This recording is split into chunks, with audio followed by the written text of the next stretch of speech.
Hello, and welcome back to another episode of Through the Lens of Learning Career Development Series. On this episode, we're going to continue the ABCs of career development, and today we are going to talk about the letter J, and we're going to talk specifically about job search engines. So there's so many different job search engines out there, and there is no one-stop shop. So which ones do you use? Which ones would be best? And I'll give you the answer that you don't want to hear. 2 words. It depends. So I will say in general, I have 2 favorites that are more of my go-to.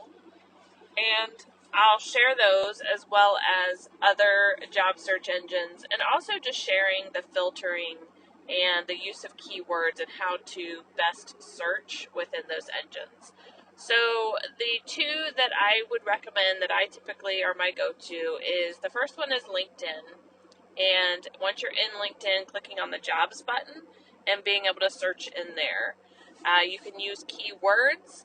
You can use, if you have more than one word in a string, so say you're saying operations management, you would put those in quotation marks. So it'd be quote, operations space management, end quote.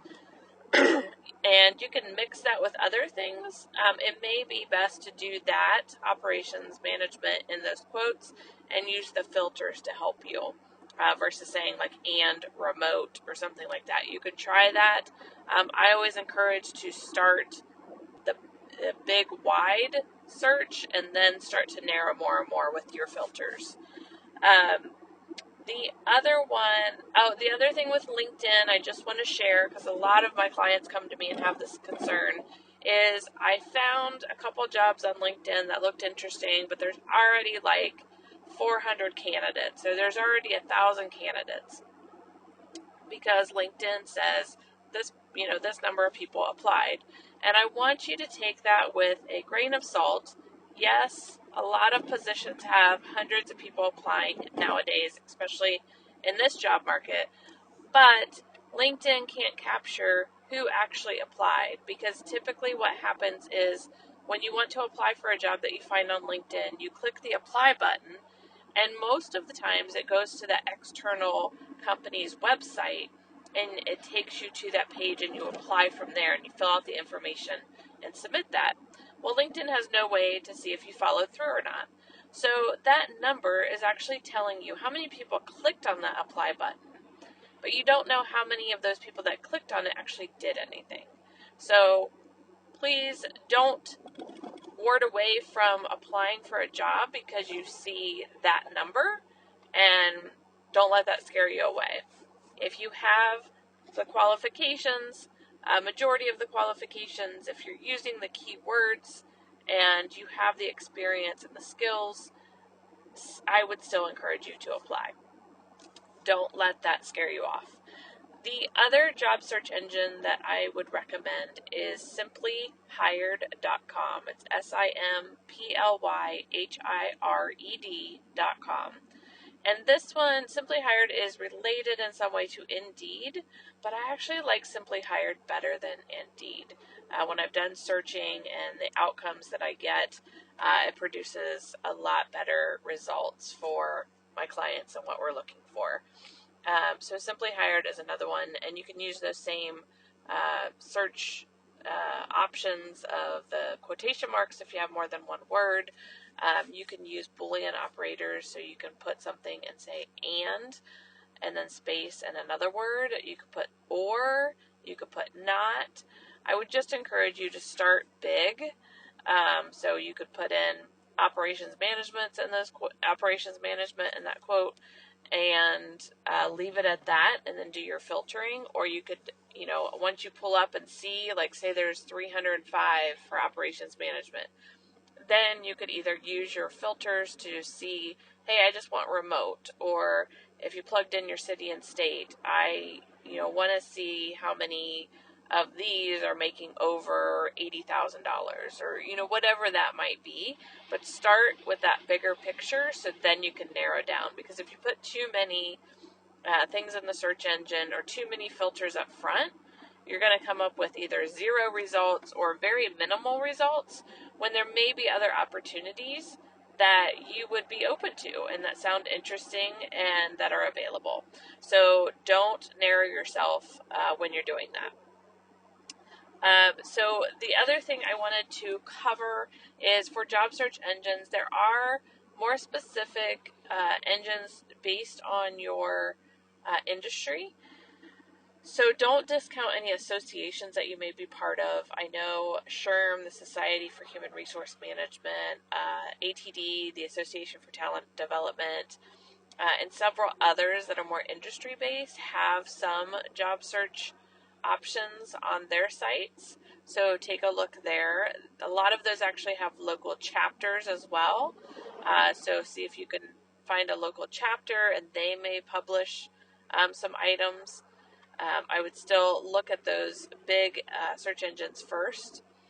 For technology engineering type roles, dice.com, it's dice.com, is a great one, and that will bring back a lot of tech engineering type of roles for you.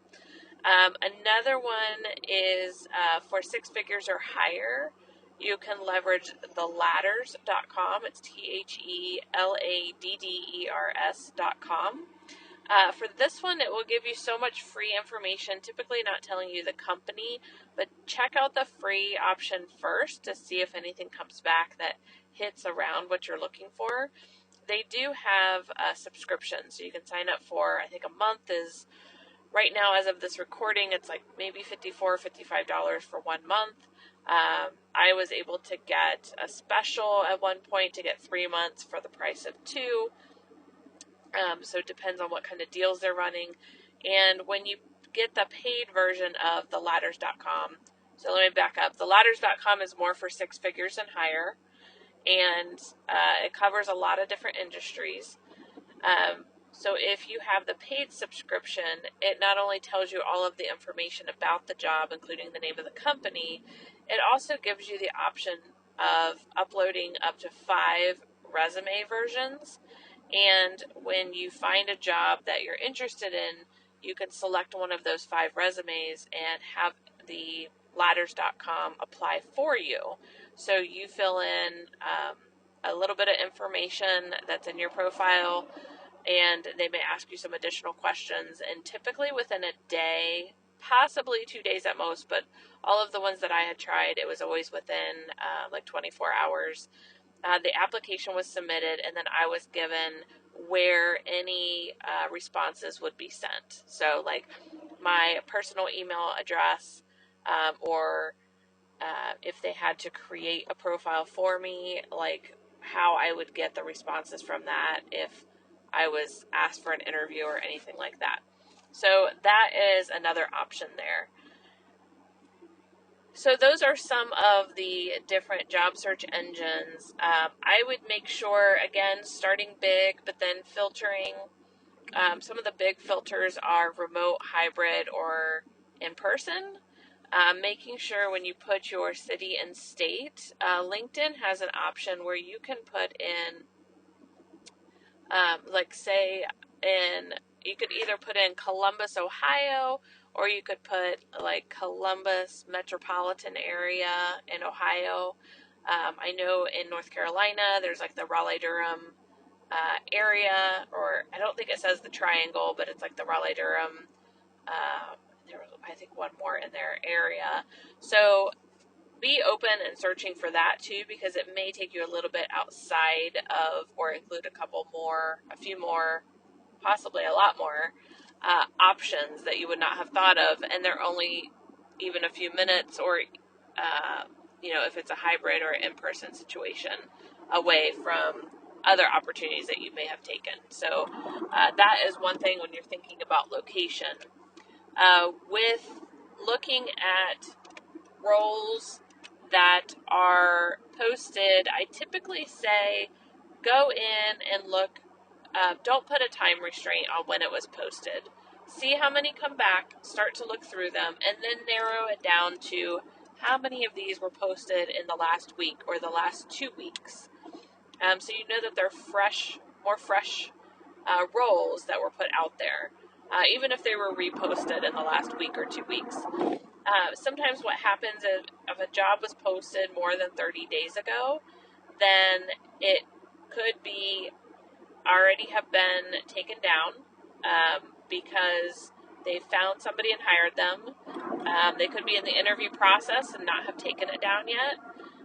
It could have been a job that they decided not to pursue and they hadn't taken down the job posting. So please make sure that you're thinking about that. Again, start big and then narrow down your search for that. The other big one I would say that people use on the filter is the salary. And what I would encourage you, and this is something that I had to do, is I really had to take a step back and look of what is the salary what's the minimum? And that's a question I ask a lot of my clients. Like, what is the minimum salary requirement? And I had a client recently was talking about, well, I believe my minimum is this. Like, I might need to look at some stuff. And the person was saying, but I want to be in a position where I'm really happy. And that is completely up to you as to what is the budget that you need, because you can look at your budget, you can look at your expenses, and see what is the income, like that bare minimum that I need, and start from there and say, if it's 50,000, it's 50,000 and up, and you start from there. And if there are jobs with different ranges in them, it will give you those that fall into that range. What you can do is start at that minimum, and then as you want to narrow down your search even more, increase that a little. Increase it by 10,000, increase it by 20,000. Think about what you would be comfortable with. And the other thing I would say is to make sure that when you're seeing the ranges of salary on a job posting, one of the things that you need to be aware of is that higher range is probably not going to happen.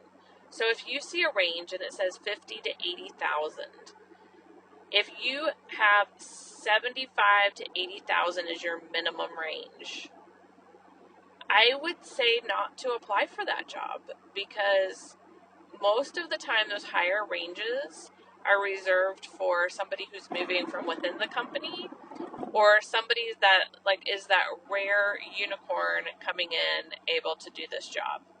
And you may be that unicorn.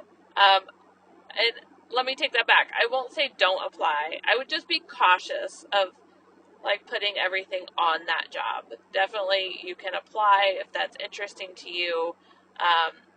Also think about, if they did interview and offer you that lower wage, is that a job that you would still be interested in and take? Because that might be something that happens. So think about where you fall. I would say it's typically between the 25 and the 75 mark of the job is what you would actually make. So the 25 percentile and the 75 percentile as to where you might come in. And a lot of it depends on your experience, your skills, in the industry, in the type of role, all of those types of things. So be aware of that. Just be cautious of that. The other thing I would also say about your job search is make sure that if you really need a job, maybe you've been laid off, maybe you've been fired, maybe you quit, maybe you're in a role that you just desperately need to get out of. If you're not casually looking, set yourself a goal of how many jobs you should apply for a week. And I would say that range, if you fall into those categories I just mentioned, should be 5 to 10 jobs at a minimum that you would apply for. If you're casually looking, you're kind of okay in your job, you wouldn't mind finding something better, something different. You can set your goal if you'd like, but it's not as focused as in the other situations if you need to find something. So make sure that you're setting that goal, because you're not going to get called for interviews. You're not going to be found magically through searches if you are not putting yourself out there and you are not submitting your application. And one last thing before I go is I want to share with you one other job search engine I found, which is really interesting because I always consider this more of like a site that you could review, like a company and what people had to say about the company, but it's glassdoor.com, glassdoor.com. And in glassdoor.com, you can not only get reviews from people about the company, whether they're there, they interviewed, they're no longer there. You can get insight into that. You can also get insight into the salary ranges or the salaries of people in different roles currently or previously at that company. And you can also find out what jobs are available there, and it does have that job search engine functionality there. So that is a nice kind of all-in-one place for some of those different functions that you can see. And I will say one more thing before I go is the job search engines are, companies are posting to different engines. They may not be posting to every search engine. So make sure that you're choosing more than one. I would say 2, possibly 3. Take a look and see what opportunities are out there. And one more thing that I've thought of, and this is, promise is the last thing, is Google Jobs. If you Google, let's use the operations management in quotes, and then after that end quote, you have a space and then write jobs, it will pull up, and there's like a job search engine within there. The one thing that you need to be mindful of within the Google Jobs is that they may be older or stale jobs, and they may not have been cleaned out. So beware of that. And with that, I hope that's helpful information for you as you are exploring your next step in your career development. And please feel free to visit my website at www.careercompassusa.com to find out what products and services I have available for you. I hope you have a great day, and I'll catch you on the next episode.